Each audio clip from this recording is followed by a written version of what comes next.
So for number 11, we are discussing how to interpret the word unless in a conditional context.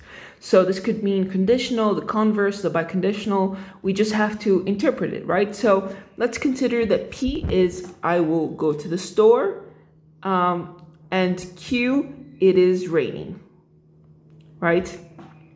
So I think that the easiest way to interpret this is saying I will go to the store. And let me just say that P, kind of color code this.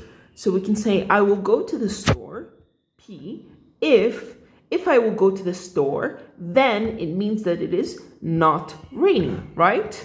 I could also say that because this is equivalent to the contrapositive, I could say that if it is not raining, then that means that I will go to the store, correct? Let's see if there are different ways to interpret this. We could say, let's see.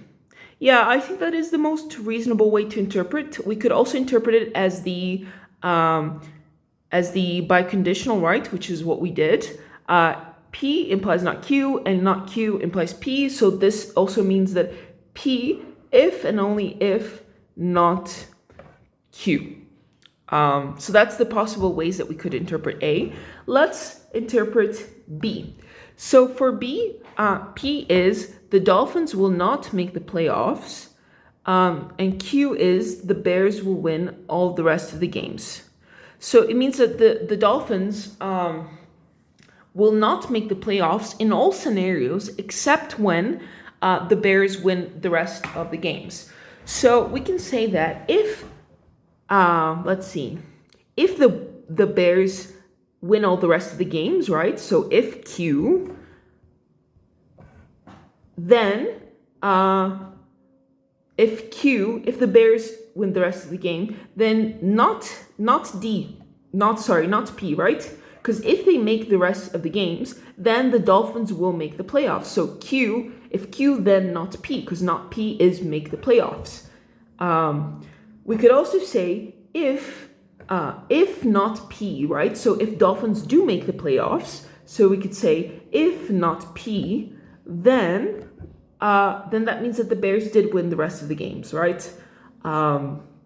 Then Q, and this also means the biconditional, because the biconditional is Q if not P, and P if not Q. So this is also equivalent to the biconditional. So as we can see, there are lots of ways to interpret this. Let's see. Yeah.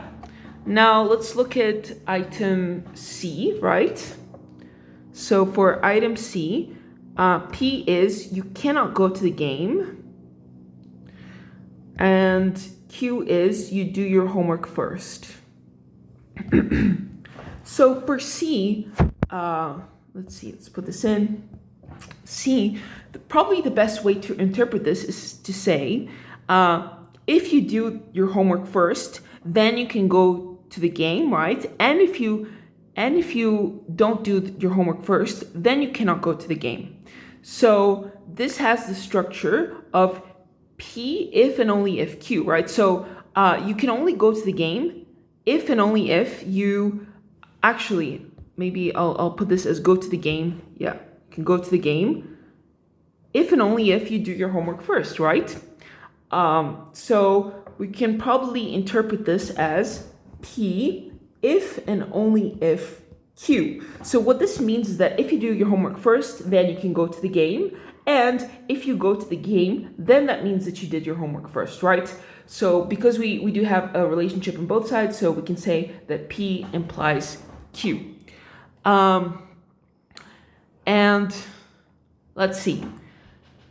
For D, we're going to say that P is you will win the lottery, and Q is you will buy a ticket, right?